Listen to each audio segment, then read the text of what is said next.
My Dell XPS 15 has served me well. It was the first laptop I bought for myself in over a decade. I had researched over a dozen models and tested 3 different brands for a week at a time hands-on before finally making my decision. While I was curious about the M1 Silicon, at the time it was a newly released, unproven platform. Besides, I was a PC guy, and switching to a new OS seemed a bridge too far.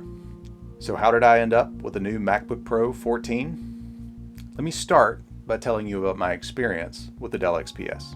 In late 2020, I picked up the highest spec i7 available in the 15-inch body. To offset the expense, I went with the lowest amount of stock RAM and a 500 gigabyte main drive. Upon receiving the machine, I immediately popped the hood to add 32 gigs of RAM myself and added an extra terabyte in the spare NVMe slot.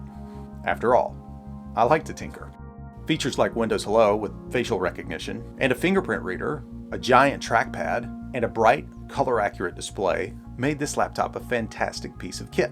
The keyboard felt like little backlit pillows. I didn't realize how oddly satisfying it could be to type on a premium laptop. Even compared to my beloved Ergo K860, this was a treat. A full-size UHS 2 card reader, 2 Thunderbolt 3 ports, and USB-C charging on both sides made this basically the perfect machine.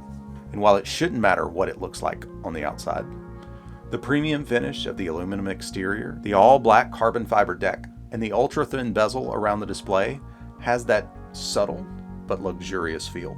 Unfortunately, that's where the praise ends. After a full year of daily driving, I now see the flaws in my use case. Convenience proved to be less about technical specifications and more about functionality. Running the processor, even for simple jobs, triggered the fans to run. I could feel my machine heat up to the point of being uncomfortable on my lap, which ironically worked out because the battery needed charging every 90 minutes when running heavy applications. It performed better when plugged in anyway.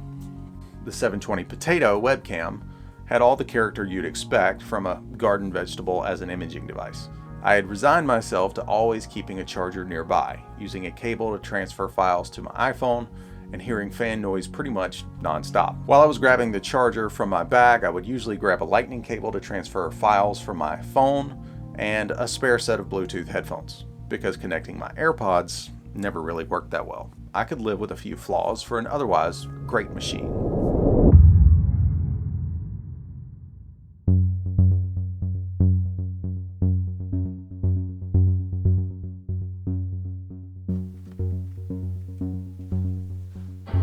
I decided to give the 14-inch MacBook Pro a test run to see if it better fit my needs. Will I be able to run all the applications I need on this ARM system?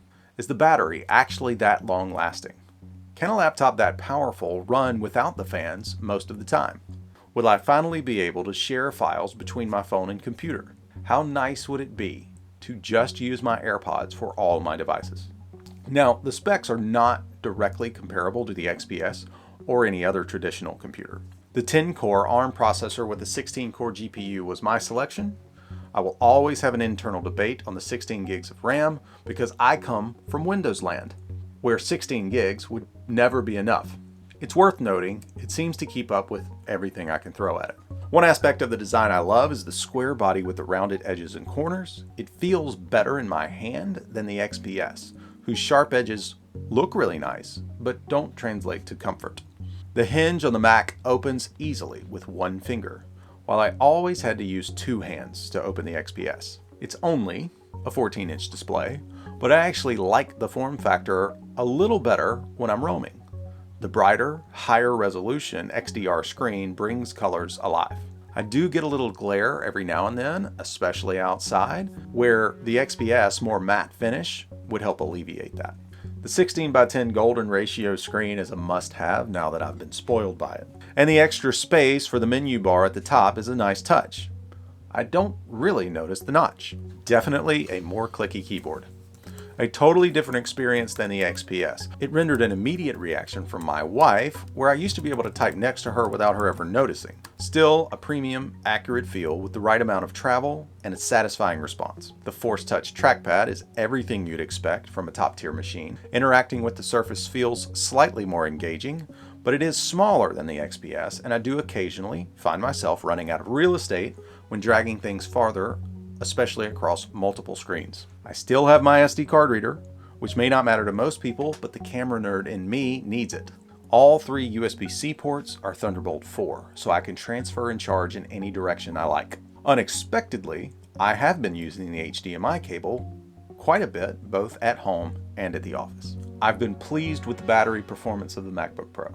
It achieves the same impressive output whether it's plugged in or not. A single charge will operate for a full workday for email and document edits. Using intense applications with a brighter screen does require a top off after about 6 hours. MagSafe is everything you'd hope it would be. While I try to keep the battery above 20%, it easily goes to an 80% charge very quickly. I do try to trickle charge instead when I can to help prevent cell degradation. Oh, and there's hardly any fan noise. Don't get me wrong, they do come on occasionally, but only when I'm driving DaVinci or Photoshop to what would have choked the rendering capabilities of the XPS, even if it was plugged in. I never really used the XPS for gaming, but it was nice to know I could basically install any platform I wanted and get a decent frame rate.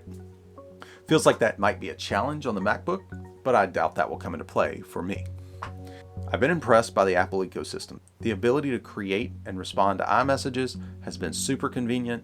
I've already gotten significant value from being able to AirDrop files to and from my iPhone. Maybe I'll finally start editing and sharing from Lightroom more often. And the cherry on top has been that my AirPods connect seamlessly with my phone, my tablet, and my computer. After a couple of weeks of daily driving, I can tell you it's been worth it so far. I think this laptop is going to be around for a while. If I were starting from scratch, comparing these 2 laptops on cost seems pretty even when you spec out the Dell to be comparable to this machine.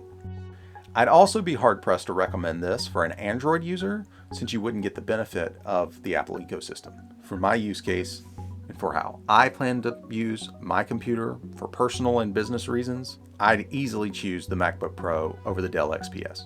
The big catch will be getting used to all the new OS quirks and finding new shortcuts for the things I had figured out in Windows over the years.